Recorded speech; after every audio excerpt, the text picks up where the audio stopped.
Welcome back to the Mount Pleasant Dynasty. Today we're finally back at home for what will be a 3-game road stretch to end the season.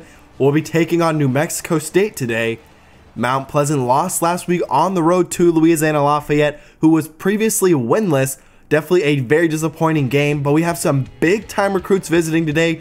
3-star linebacker Josh Perry, junior college transfer, who's one of the most talented players in the class. Lionel Fox is also visiting.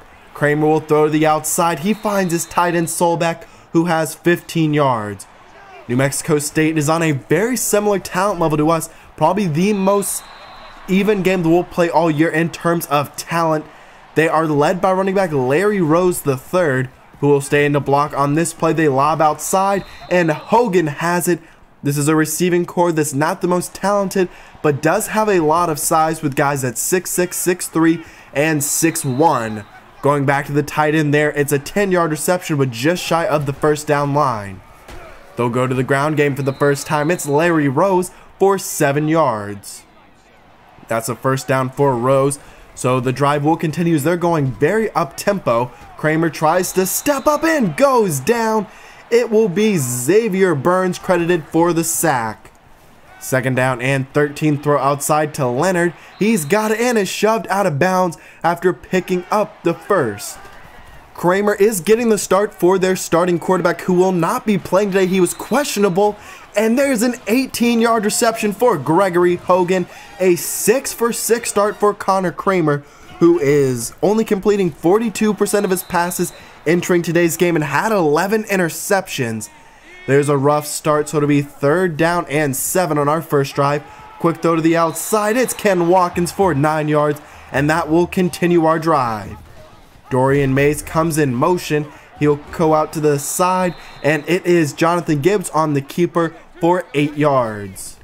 Play action on 3rd down and 1, and it's Gerard Buchanan who makes the catch in traffic, and it's another first down pickup.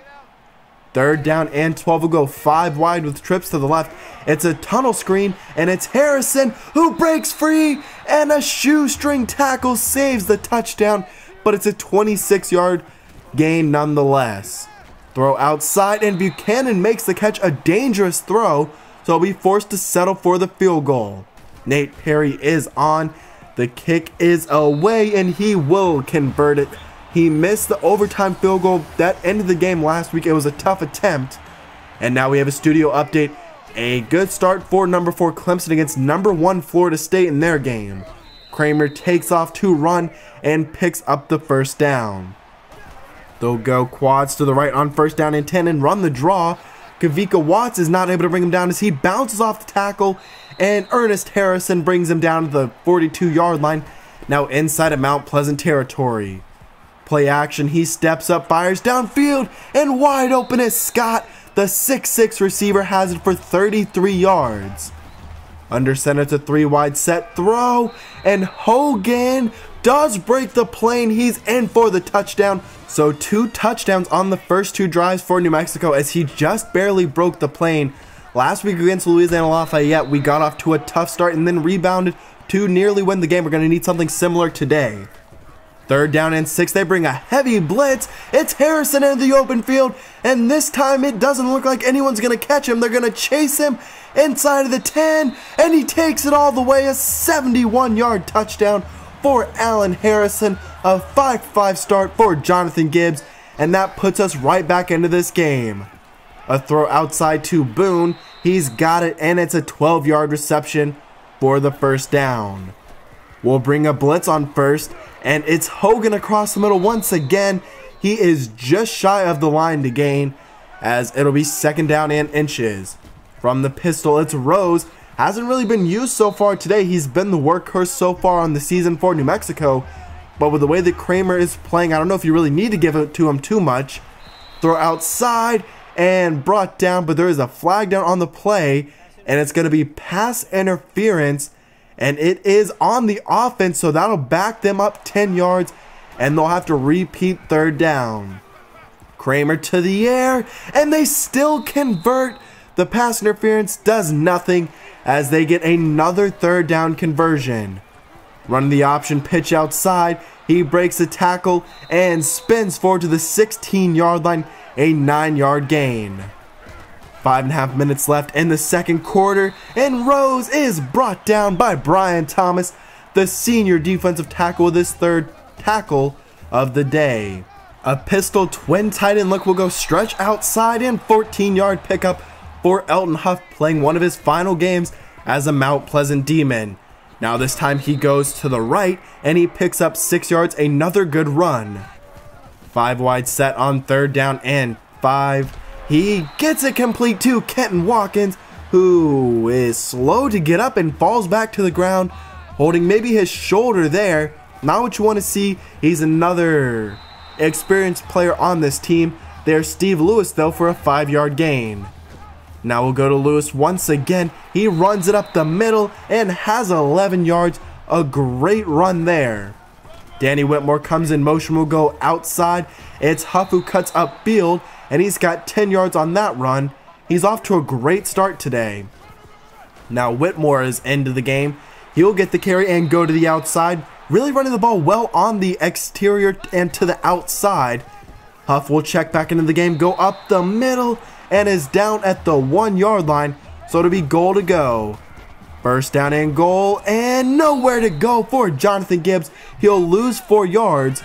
Only 11 seconds left in the first half. Throw, and Robbie Golden can't make the catch, so we will head into halftime.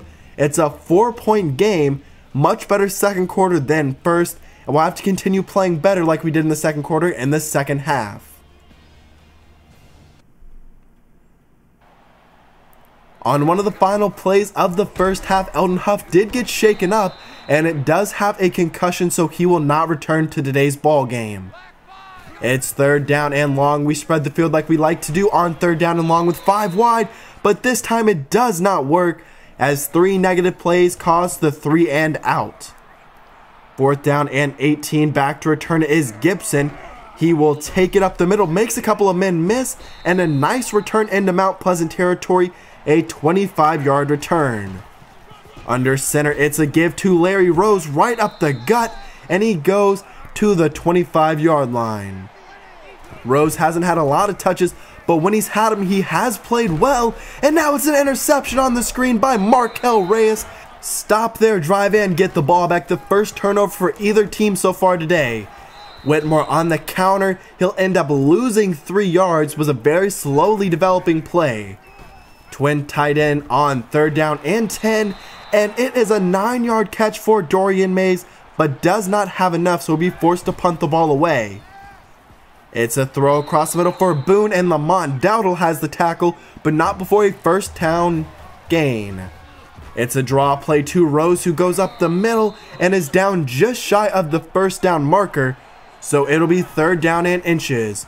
Trips to the right, and just barely picking up is Larry Rose III. Just barely got it. Now they run the read option. Kramer has some nice athletic ability, and he shows it off there on the 13-yard gain. First down and 10, a screen pass to the outside. We backed off in coverage, and it works out well. It's a first down reception for Gregory Hogan. 4 minutes left in the third quarter. It's a throw outside, and the face mask is on Nathan Johnson. It was just a blatant face mask there, so that'll tack on yardage. 3rd down and goal. They'll go play action throw, and Bryce Roberts in the end zone from 5 yards out, as the Aggies will extend it back to a 2-score lead. A great play action call there. 2nd down and 12. Throw outside along the sideline. It's Damian Ransom, who had a great game last week. That's only his first catch today, though. A quick throw, and it's caught by Ransom once again. Now getting involved, breaks a couple of tackles, and has it to the 42-yard line.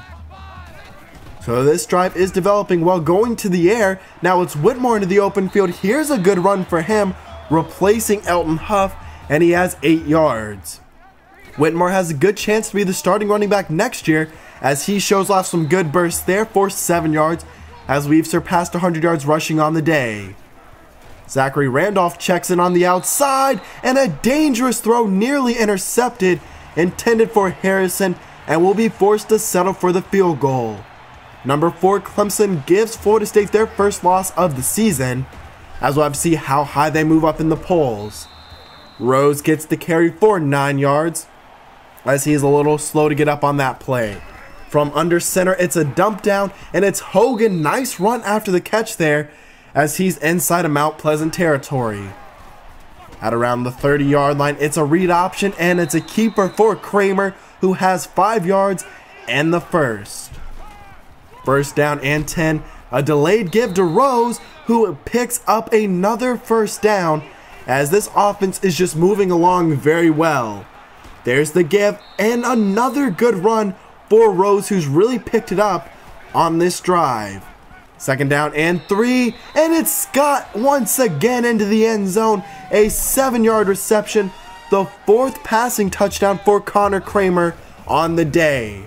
This is now the 2nd straight week that a team has played their best game of the season against us, and you have to wonder if they're playing well or if we're just playing that bad. After a stop by New Mexico, they're back on offense, and they will go to the air, a 20-yard reception. 2-by-2 look from the spread, and it is a throw to Larry Rose, who's a very capable receiver. He was their leading receiver entering today's game. Now Kramer will keep it. He's inside of the 5 and falls backwards. We'll have to see where they end up marking his forward progress. It's 3rd down and goal from the 6. Throw, and in the back of the end zone, it's Jaleel Scott once again. He catches it, and that's Kramer's 5th passing touchdown, as he is just balling out today. A throw down the field, and Ransom has it. It's a 45-yard catch, and that's a quick way to get us into scoring position. Whitmore to the outside, inside of the 5, and down at the 4-yard line. We're going to have to work quickly if we want to win today's game. Colby Lucas checks in. He's got it from 4 yards out, and we will now go for 2 to cut it to a 14-point game. Gibbs checks back in. He runs it, and the quarterback keeper works and cuts it back to a 14-point game. Our defense now needs to get a stop. That's not how you do it. The draw play goes for 10 yards. We're already in desperate times for this comeback, and runs like that don't help, and so does this one. What a great job of cutting up field by Larry Rose, who ends up with 19 yards on what looked like maybe a loss of 3 or 4. Now the backup checks in, breaks a couple of tackles, and has 5 yards on that run. A 4-wide set on 3rd down and 4 to set up the screen, and Leonard gets it. It's Kavika Watts on the tackle, and now we'll have to use our timeouts. 2nd down and 7. It's a loss of 3, as we'll be forced to use our final timeout. We'll see if they run the ball or go to the air. They're going to go to the air. A pancake block on Harrison, and it's a 1st down for Larry Rose. And that'll all but do it, as New Mexico can just take some knees and finish off this game. Connor Kramer, who, like I said, entered today's game completing 42% of his passes, only has 7 incompletions all day. Our defense just was abysmal. Both stopping the pass and the run in our offense couldn't put up the points to keep up. Another good game by Allen Harrison and Damian Ransom, though. 14 tackles, along with 2 tackles for loss for the true freshman safety Ernest Harrison, and 1 more interception for Markel Reyes. This was a game that I marked on our schedule as definitely a very winnable game, and just did not come to play today on either side of the ball. Just a very disappointing performance, but we can't stay in the past. We have to move forward, and we'll be taking on another 1-win or 0-win team, and it is the South Alabama Jaguars. Out for the season, though, is their starting running back Xavier Johnson. He's a very talented player, so the backup will have to step in for him. This is a team that has a lot of talent on defense and the secondary and in the front 4. Their quarterback Dallas Davis is a pretty good group of 5 quarterback. You can now see the stats on the season. 14 touchdowns and 8 interceptions for Jonathan Gibbs. Elton Huff did suffer concussion, but will be playing in the game against South Alabama, which is good to see. Allen Harrison is getting closer to 1,000 yards. We'll need about 250, though, in the final 2 games. It's very doable, but it's also going to be a very tough task. We have 1 commitment, and it's not to us. Stephen Walker does commit to Duke, and Isaiah Sears, a quarterback from Mississippi, has locked us out. He's looking at staying closer to home by going to Mississippi State or Southern Miss. A look at the top of our board, Lionel Fox, we're definitely pulling away for Tommy Rogers, a junior college defensive tackle. Also a nice lead on him. But I hope you did enjoy today's video. If you did, please leave a like down below. It's another disappointing loss, but you just have to keep moving forward and hope that you can win this game at home before a very tough matchup on senior day against Southern Miss, one of the better teams in Conference USA. It'll be an interesting matchup in the final Sun Belt game of the season next week against South Alabama. I'll see you then, hopefully in the next couple of days, 'cause I'm out.